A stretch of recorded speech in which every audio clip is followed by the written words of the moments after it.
이 아름답고 역동적인 우리 태교원교회에서 연말 기도주일을 함께 보내도록 허락해 주신 하나님께 감사하고, 또 초청해 주신 우리 존경하는 오 목사님, 또 우리 재직 여러분께 감사를 드립니다.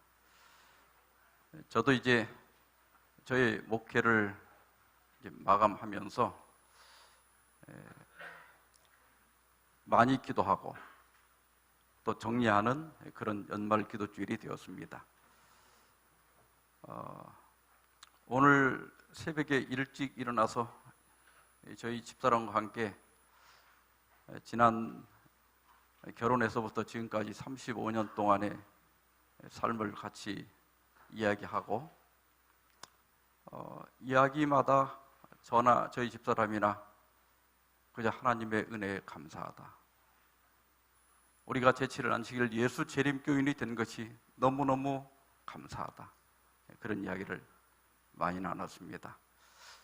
특별히 제가 여기 와서 우리 그리웠던 태교원교회 우리 장로님들, 집사님들, 성도님들을 다시 뵈어서 너무나 기뻤고, 또 우리 은퇴하신 선배 목사님들께서 이렇게 꽤 연세가 높으신데도 불구하고 네 분께서 늘 저녁마다 오셔서 자리를 지켜주시는 것을 보면서 제가 감동을 많이 받고, 저도 은퇴하고 나서 저 뒤에 후배 목사들의 목회를 지켜보면서 또 하나의 버팀목이 돼야 되겠다, 그런 생각을 했습니다.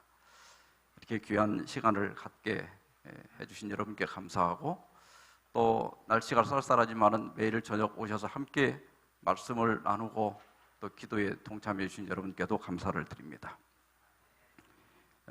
여호와 앞에 정결하리라. 오늘은 마지막 시간으로, 마지막 말씀으로 승리하는 생애를 위하여, 이런 제목으로 말씀을 드리고자 합니다. 본문의 말씀은 우리가 조금 전에 성경을 봉독했습니다마는, 한 그 포도원 주인이 포도원에다가 무화과 나무를 한 그루 심었습니다. 근데 되게 과수나무를 왜 심죠? 관상용으로 심는 게 아니죠. 열매를 얻으려고 심죠. 그런데 3년을 와서 바라봐도 이게 거름만 빨아먹지 무화과가 한 개도 안 열리는 거예요. 그러니까 주인이 그 포도원 지기에게 이 나무 찍어버려라. 이거 뭐 거름만 빨아먹고 밭만 망치지 쓸모가 없다. 그때 포도원 지기가 한 말입니다. 주인이여, 금년에도 그대로 두소서. 한 해만도 참아주십시오. 제가 이제 좀 거름도 주고 좀 어떻게 1년 더 갖고 보겠습니다. 그리고 나서 1년 후에 만약 열매가 열면 좋지만 그때도 안 열리면 그때 찍어 버리소서. 이야기는 여기서 끝납니다. 결론이 어떻게 됐을까? 이 나무가 살아남았을까? 찍혔을까? 그것은 사실 우리 각자에게 달려있는 것입니다. 실물교훈 216페이지 보면, 바래진 경고는 이 시대를 살아가는 우리에게도 적용되는 것이다. 무관심한 자들이여, 그대들은 주의 포도원에 열매 없는 나무가 아닌가. 그리스도의 품성의 아름다운 덕성인 성령의 열매가 그대의 생애에서 보이지 않는다. 오늘 우리는 연말 기도주일을 마치는 안식일을 갖고 있습니다. 여기 매일 저녁 오셔서 말씀을 들으신 분도 계시고, 아마 개인적으로 연말 기도주일을 대부분 보내셨으리라 생각합니다. 우리가 이렇게 안식일이 되면 일주일 동안 하던 일들을 다 접어놓고 이제 옷도 좀 속옷도 갈아입고 또 샤워도 하고, 저도 이 와이셔츠는 제가 안식일에 입으려고 따로 다려놨다가 이제 오늘 꺼내 입은 거예요. 이렇게 새 마음으로 우리가 이 안식일을 지키죠. 그래서 일주일마다 한 번씩 내 삶을 정리하는 시간을 갖는 것, 이것은 안식일을 지키는 우리만 갖는 특권입니다. 그런데 또 하나님께서 1년을 살면서 그 1년의 삶을 다시 한번 정리할 수 있는 기간을 주셨는데 이것이 연말 기도주일이에요. 우리가 뭐 한다고 했지만은 살다 보면 가족끼리도 또 불화하게 되기도 하고 또 좀 감정이 상하기도 하고 또 이웃과 또 교인들 사이에도 원치 않는 어떤 갈등이 있을 수 있어요. 또 상대는 모르지만 나는 섭섭한 것이 있을 수도 있어요. 근데 이런 것들을 그냥 이렇게 놔두고 지나가면 이게 점점 쌓이면 우리 영혼의 방이 쓰레기장이 됩니다. 나중에는 뒤죽박죽이 돼요. 이게 사람이 살면서 정기적으로 방을 정리해주지 않으면 나중에는 이제 정리를 포기하게 돼. 이제 막 쓰레기가 막 쌓이기 시작해가지고 사람 다닐 통로만 빼놓고 이제 막 쓰레기로 뒤덮이기 시작해요. 그런 분들 가끔 TV에 나오죠. 우리 영혼의 방도 마찬가지예요. 그래서 우리가 이 연말 기도주일이 되면 이 인간 관계에서 정리할 것도 정리하고 또 하나님과의 관계에서도 내가 회개할 것이 있으면 회개하고 또 연초에 하나님과 약속한 것들을 시행하지 못한 것이 있다고 하면 올 한 해가 가기 전에 정리하는 시간을 갖기도 하고, 그래서 우리가 연말 기도주일을 이렇게 매년 보내는 것은 참 좋은 일입니다. 그런데 문제는 뭐냐면 이제 또다시 한 해를 살아가는데 이게 올해 실패한 걸 똑같이 실패하면 안 되겠다 이거예요. 뭔가 내년엔 조금 더 나은 삶을 살아야 되겠다. 그것이 바로 열매가 맺히는 삶입니다. 오늘 여기 말씀은 그리스도의 품성의 아름다운 덕성인 성령의 열매가 우리에게 있는가 한번 살펴보라고 말씀하고 있습니다. 예수님께서는 명절 끝날 곧 큰 날에 예수께서 서서 외쳐 이르시되 누구든지 목마르거든 내게로 와서 마시라. 나를 믿는 자는 성경의 이름과 같이 그 배에서 생수의 강이 흘러나오리라 하시니 이는 그를 믿는 자들이 받을 성령을 가리켜 말씀하신 것이라. 예수님의 말씀은 누구든지 목마르거든 진정으로 네가 변화되기를 갈망한다면 내 품성의 결점을 고치기를 원한다면 진정으로 죄에서 승리하기를 원한다면 내게 와서 마시라. 곧 내가 너에게 보내줄 성령을 받으라 하는 말씀이에요.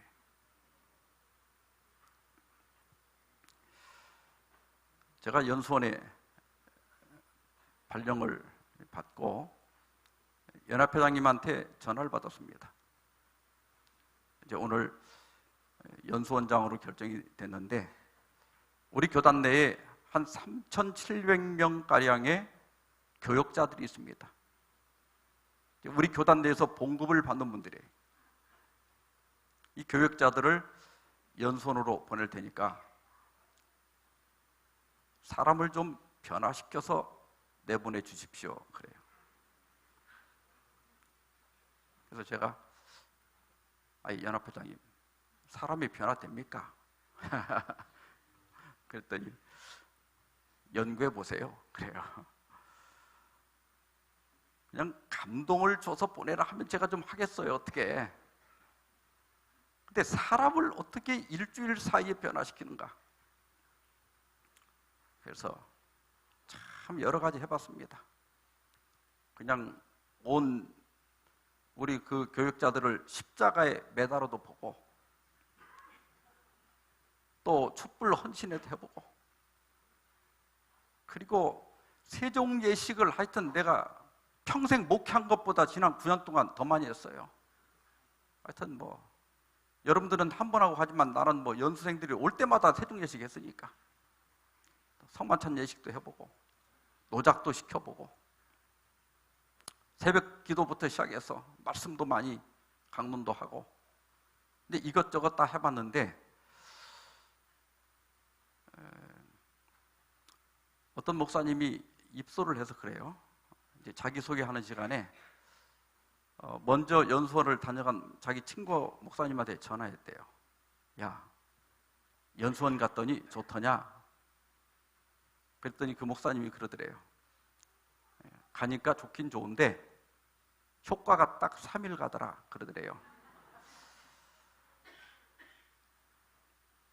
그리고 이제 많은 우리 장로님들, 집사님들이 일주일 연수를 받고 간증 시간에 많은 분들이 그런 얘기를 해요. 내가 여기 와서는 어느 정도 된 것 같은데 이 결심이 과연 얼마나 갈까? 이게 걱정이래. 제가 이게 마약도 아니고 이걸 그렇다고 이거 1년에 한 번씩 오라고 할 수도 없고, 보통 이제 평신도들은 5년에 한 번, 목사님들은 3년에 한 번 들어오게 돼 있거든요. 우리가 수용을 그렇게밖에 할 수가 없어요.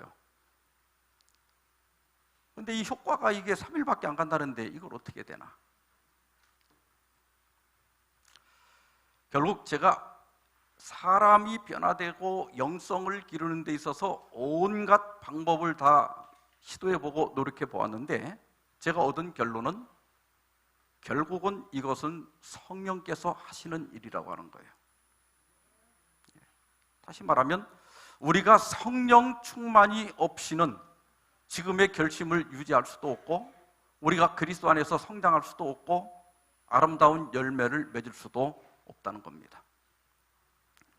예수님께서는 마가복음 4장 26절에서 29절까지 자라나는 씨의 비유를 말씀하셨습니다. 또 가라사대 하나님의 나라는 씨를 뿌린 것 같다 그랬어요. 여기 하나님의 나라는 예수님이 오셔서 세울 영광의 왕국이 아니라 지금 우리 마음속에 어떻게 하나님의 지배가 일어나는가, 어떻게 우리가 악한 성향들을 제거하고 성령의 열매를 맺는 아름다운 생애를 살 것인가, 그것을 비유로 설명한 겁니다. 씨를 뿌리면 처음에는 싹이 나오고 그 다음에는 이삭이 나오고 그 다음에는 곡식이 나오고 그러면 추수가 온다, 그렇게 말씀했습니다. 실물교훈 65페이지 보면 씨가 발하는 것은 영적 생활의 시작을 나타내고 곡식이 자라나는 것은 그리스도인의 성장에 대한 아름다운 표상이다 그랬습니다. 먼저 싹이 트죠. 씨를 땅에 뿌리면 싹이 터요. 이걸 우리가 이른비 성령을 경험하는 것이다, 그렇게 얘기해요. 예수님은 요한복음 3장 3절에서 니고데모에게 사람이 거듭나지 아니하면 하나님 나라를 볼 수 없다, 그렇게 말씀했습니다. 여러분, 우리가 교회를 다니는 게 중요한 게 아니라 거듭나야 하나님 나라에 들어가는 거예요. 그러면 우리가 어떻게 해야 거듭나느냐? 첫째, 그리스도를 믿음으로 거듭납니다. 요한복음 1장 12절 13절에 보면 영접하는 자, 곧 그 이름을 믿는 자들에게는 하나님의 자녀가 되는 권세를 주셨으니 이는 혈통으로 목사님, 장로님, 집사님 자녀로 태어난다고 해서 저절로 되는 것도 아니다. 육정으로나 성욕으로 되는 것도 아니다. 사람의 뜻으로 남자를 통하여 태어난다고 해서 되는 것도 아니다. 오직 하나님께로부터 난 자들이니라. 이것은 우리가 예수님을 믿을 때 하나님의 자녀로 다시 태어난다, 그런 뜻이에요. 그래서 우리가 예수님을 반드시 믿어야 합니다. 그리고 두 번째로는 말씀으로 거듭납니다. 베드로전서 1장 23절에 보면 너희가 거듭난 것이 썩어질 씨로 된 것이 아니요 썩지 아니할 씨로 된 것이니 하나님의 살아있고 항상 있는 말씀으로 되었느니라. 그래서 우리가 중생하려면, 거듭나려면, 새로운 사람이 되려면 말씀을 들어야 됩니다. 말씀을 읽어야 돼요. 실물교훈 38페이지 보면 하나님의 말씀은 씨앗이다. 씨앗마다 그 자체 속에 맹아력이 있다. 맹아력이라는 게 새로운 움이 돋을 수 있는 능력이 있다. 그 씨앗 속에는 그 식물에 생명력이 들어있다. 이와 같이 하나님의 말씀 속에도 생명력이 있다. 그리스도께서는 내가 너희에게 이른 말이 영이요 생명이라고 말씀하셨다. 하나님의 말씀을 믿음으로 받아들이는 자는 실제로 하나님의 생명과 품성을 받는 것이다. 여러분, 이 복음을 듣는다고 하는 것은 놀라운 일입니다. 어린아이들에게 부모의 말 한마디가 그들의 삶을 바꿀 수도 있어요. 말이 참 중요한 거예요. 그런데 예수님께서는 내가 너희에게 이른 말이 영이요 생명이라. 그래서 하나님의 말씀을 읽고 들어야 돼요. 사람은 들은 만큼 변화됩니다. 자꾸 들어야 돼요. 그러니까 이 거듭남은 우리가 예수님 믿고 침례 받을 때 거듭난다고 하지만 또 매일의 삶 속에서 새로 또 움이 돋고 새로 시작되는 것이 늘 있어야 돼요. 그래서 늘 말씀을 들어야 됩니다. 세 번째로는 물과 성령으로 거듭납니다. 사람이 물과 성령으로 나지 아니하면 하나님 나라에 들어갈 수 없느니라. 물은 침례를 가리킨다는 거 우리 다 아시죠? 오늘 두 분이 아주 아름다운 침례를 받고 우리와 한 형제 자매가 되었습니다. 제7일 안식일 예수 재림교인이 된다고 하는 것은 뭐 지금 그 특권을 잘 실감할지 모르지만 살아보면 재림교인이 된 것은 참 은혜입니다. 예. 저희 아버님도 장로교회를 다니시다가 저희 교인이 되셨고 저희 어머님도 감리교회를 다니다가 저희 교인이 되셨어요. 우리 처갓집도 장로교회 잘 다니시다가 저희 재림교회로 개혁을 하셨습니다. 그래서 저희 집이든 저희 처갓집이든 우리 재림교인이 되어서 재림교육을 받고 재림신앙을 가지고 이렇게 살게 된 것 돌아보면 얼마나 감사하고 다행인지 몰라요. 그런데 사도행전 2장 38절에 보면 베드로가 이렇게 얘기합니다. 너희가 회개하여 각각 예수 그리스도 이름으로 침례를 받고 죄사함을 받으라. 그리하면 성령의 선물을 받으리니. 우리 개역판에 보면 성령을 선물로 받으리. 두 가지 번역이 다 가능합니다. 성령의 선물을 받는다. 그래서 침례받은 우리에게는 이 성령의 선물이 다 주어져 있습니다. 이게 무슨 뜻이냐? 기본교리 124페이지 보면 성령께서 신성이신 그리스도로 인성을 취할 수 있게 해주셨던 것처럼, 맞아요? 예수님은 성령으로 잉태되었다 그랬죠? 그러니까 신성이신 예수님이 우리 인성을 취하신 것처럼 그 동일한 성령께서 우리가 하나님의 품성의 특성들을 취하는 일을 가능케 해주신다. 그래서 우리는 철저하게 인성만을 가지고 있지만 침례를 받음으로써 성령께서 우리에게 신의 성품을 넣어주신다는 거예요. 그래서 우리가 예수님처럼 말할 수 있게 되고 예수님처럼 행동할 수 있게 되고 점점 예수님을 닮아갈 수 있게 되는 것입니다. 리비엔 헤럴드지에 보면 이러한 중생은 새로운 동기와 새로운 취미와 새로운 경향성을 갖는 데 있다 그랬어요. 우리가 성령을 받으면 삶의 목표가 달라집니다. 우리 취미 생활이 달라져요. 그저 옛날에는 술이나 먹고 그저 세상 즐거움으로 살았지만 그리스도인이 되고 성령이 우리 마음 가운데 오면 진짜 즐거움이 뭔지를 알게 되는 거예요. 술 먹는 사람들은 저희 보고 그 술도 안 먹고 무슨 재미로 사냐 그러지만 예수 믿어보면 예수 믿는 재미가 있어요.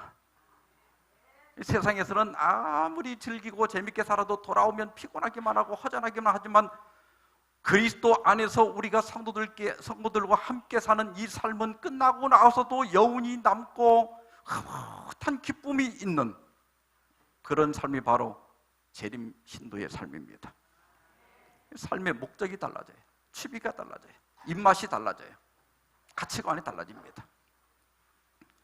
그렇게 되면 정로계단 58페이지에 보면 우리가 예수 그리스도 안에서 새 사람이 되면 우리 생에 성령의 열매를 맺게 될 것이다. 그들은 그분의 품성을 나타내게 되고, 나타내야 하고가 아니라 되는 종교입니다. 우리가 안식일을 지켜라, 그럼 내가 지키려고 하는데 사실은 지켜지는 거예요. 성령께서 그렇게 되게 해주시는 거예요. 그분의 깨끗하심과 같이 깨끗하게 될 것이다. 그리스도를 따르는 자들은 전에 싫어하던 것들을 좋아하게 될 것이다. 또 그들이 전에 좋아하던 것들을 싫어하게 될 것이다. 교만한 자들은 겸손해지고 어리석은 자들은 지혜로워진다.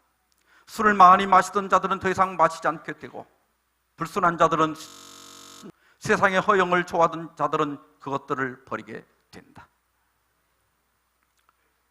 제가 방배동 교회에서 목회할 때 아주 그 남편이 돈을 아주 잘 벌어요. 그 고속터미널 그 지하 상가에다가 그 당시 굉장히 빠르게, 지금은 아울렛이 나가야 그런 게 있겠지만, 그 이제 유행이 지난, 한철 유행이 지나간 옷들을 사놨다가 내년에 이제 그 시즌에 파는 거예요. 이렇게 해서 그분이 돈을 어마어마하게 벌었어요. 근데 아마 결혼할 때는 좀 돈이 없어서 다이아 반지를 못 해줬나 봐요. 부인이 다이아 반지를 해달라고 노래를 불렀대요. 그래서 이제 올해 해준다 이렇게 했는데 저를 만나서 그 부인하고 같이 침례를 받았어요. 그런데 그 남편이 간증을 하면서, 침례받고 간증하면서 그래요. 자기가 1년에 넥타이를 2번 찼대요, 명절날. 그런데 내가 침례받고 나니까 안식일마다 넥타이를 찬다는 거예요. 그래서 이제는 명절을 예수님 믿기 전에는 2번밖에 못 셌는데 쉬운 2번을 세게 됐다. 이 명절을 이렇게 많이 세니 얼마나 좋아요. 그리고 2번째로, 내가 우리 집사람 다이아 반지를 사주기로 했는데 집사람이 이제 안 사줘도 된다고 그러더래요. 그래서 왜 안 사줘도 되냐 그랬더니, 내가 다이아몬드인데 다이아몬드 반지가 뭐가 필요하냐. 내가 예수 믿고 침례받아서 다이아몬드가 됐다는 거예요. 그래서 자기가 돈 벌었대요. 나 예수 믿고 돈 벌었대. 정말 그렇습니다. 우리가 예수님을 믿게 되면 세상의 허영을 다 버리게 돼요. 진짜 가치 있는 게 뭔지를 알게 되는 거예요. 마지막 날 사건 215페이지 보면, 우리가 종말에 접근해 갈수록 빛의 자녀들과 어두움의 자녀들 사이의 구분이 더욱더 확실해질 것이다. 그들은 점점 더 상해질 것이다. 이 차이는 거듭나라고 한 그리스도의 말씀에 나타나 있는데, 이것들은 하늘의 것과 세상의 것을 구분하고 세상에 속한 자들과 세상에서 택함을 받아 나온 자들, 곧 택함을 받아 하나님 보시기에 귀중한 자들과의 차이를 묘사하는 분리의 벽이다. 여러분, 침례를 받고 안 받고, 교회를 다니고 안 다니고, 또 교회를 다니더라도 진정으로 성령으로 거듭난 사람과 거듭나지 않은 사람의 생애는 완전히 다릅니다.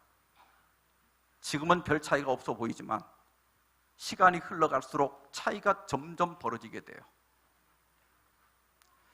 진정으로 성령을 받은 분들, 거듭남을 경험하신 분들은 점점 지나가면서 세상적인 것들을 다 버리게 됩니다.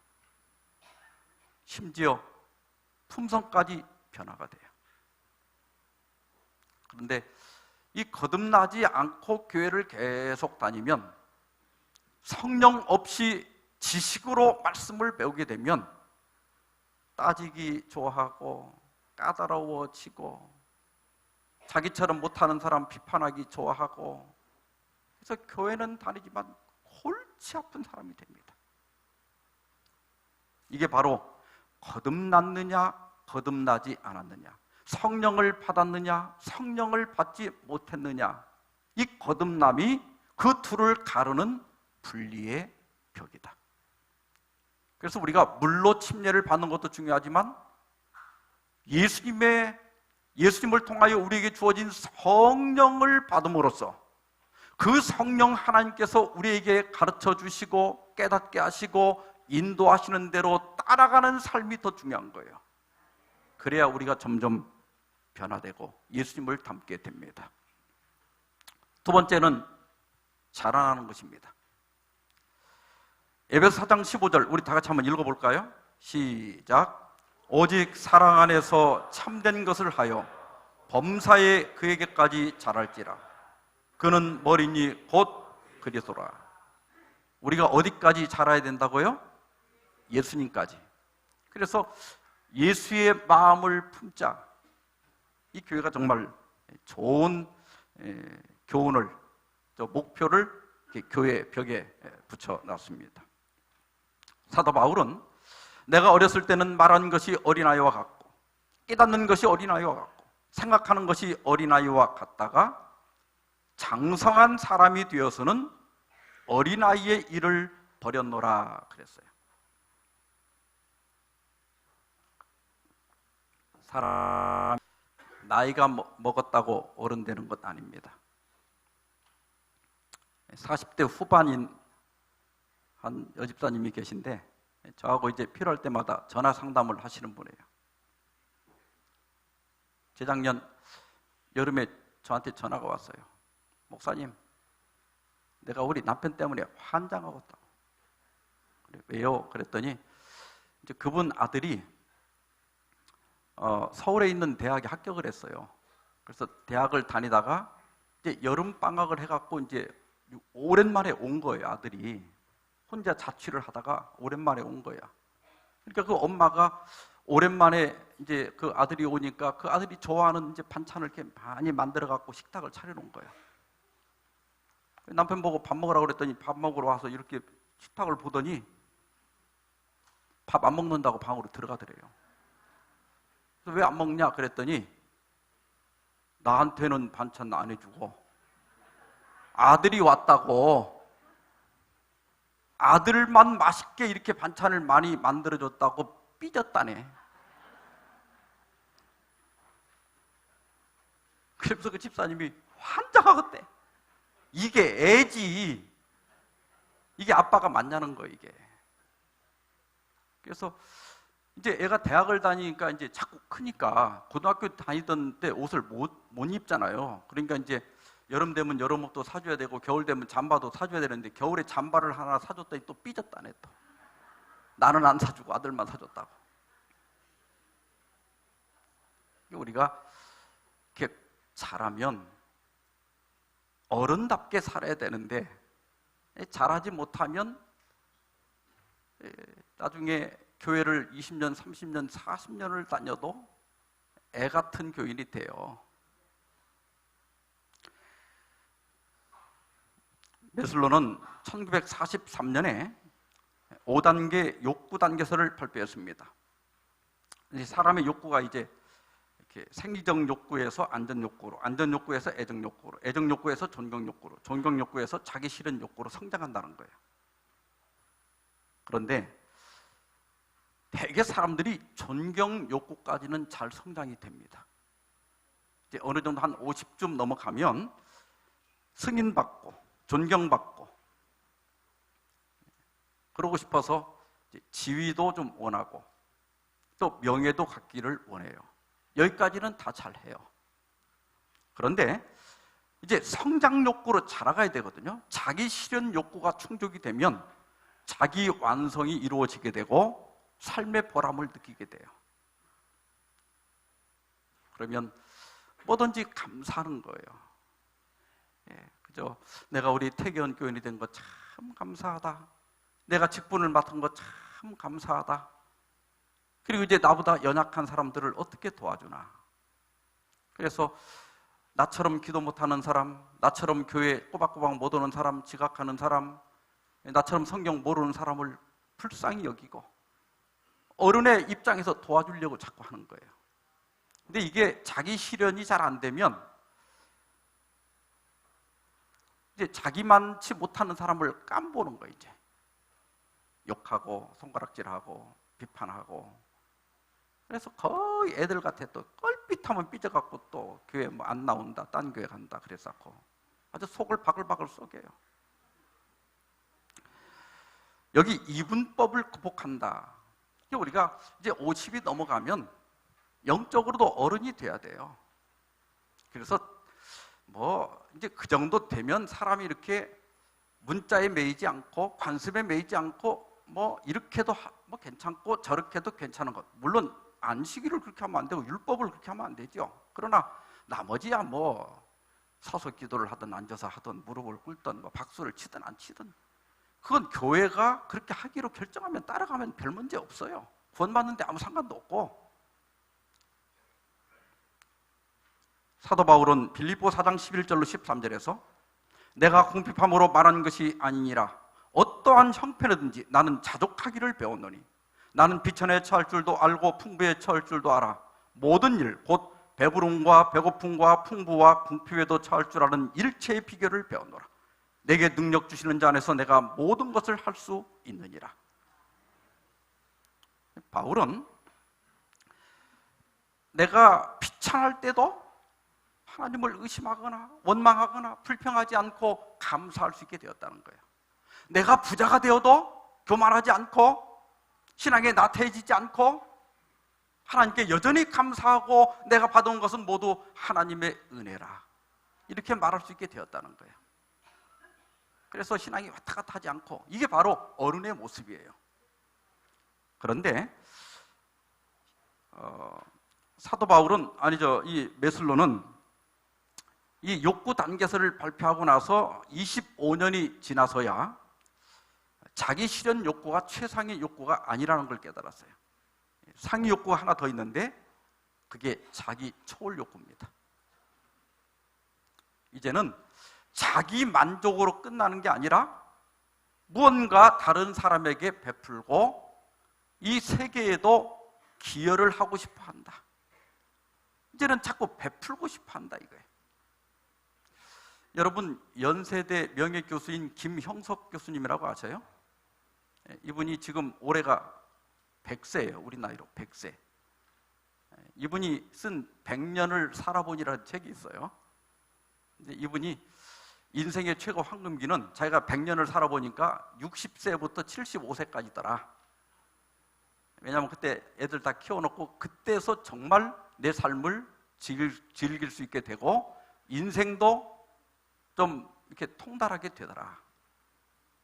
그러면서 이분이 방송에서 이런 말씀을 했습니다. 우리 잠깐 좀 들어보겠습니다. 80이 넘어보면요, 내 친구들 가운데 거의 80%, 90%가요, 아들 집에 안 가요. 또 딸 집에도 안 가요. 그런데 정신력이 강한 사람이 두세 안 가요. 내 인생을 내가 살고 내가 설계해 본 사람은 안 가요. 근데 그 아들, 딸들이 이제 뭐 싫어서 안 가거나 뭐 그건 아니에요. 아들, 딸들이 이제 부모를 잘 많이 생각하고 있죠. 그런데도 내가 베풀어준 사랑이 너무 컸기 때문에 너네 안 하느냐 그거죠.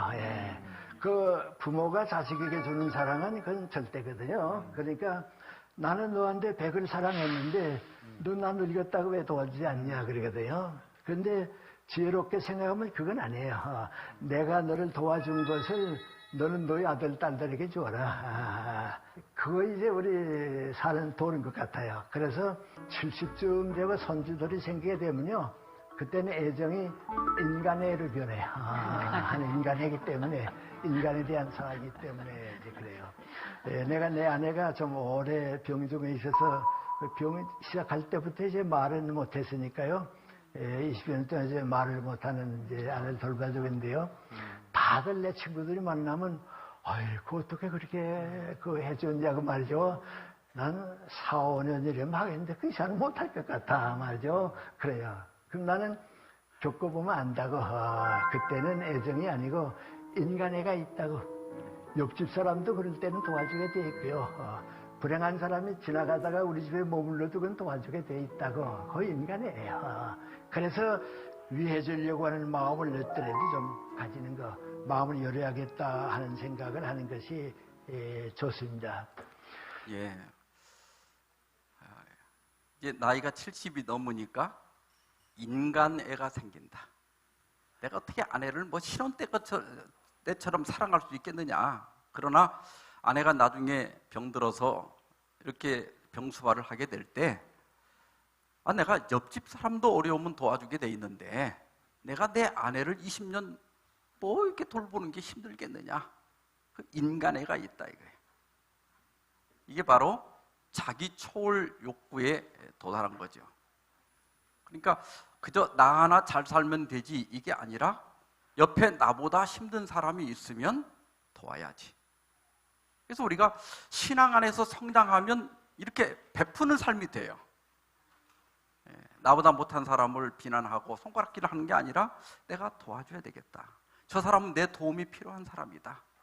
내가 저 사람을 위해서 기도해 줘야 되겠다. 이렇게 생각하게 된다는 거예요. 이런 성장이 하나님의 성령으로 말미암아 가능하다.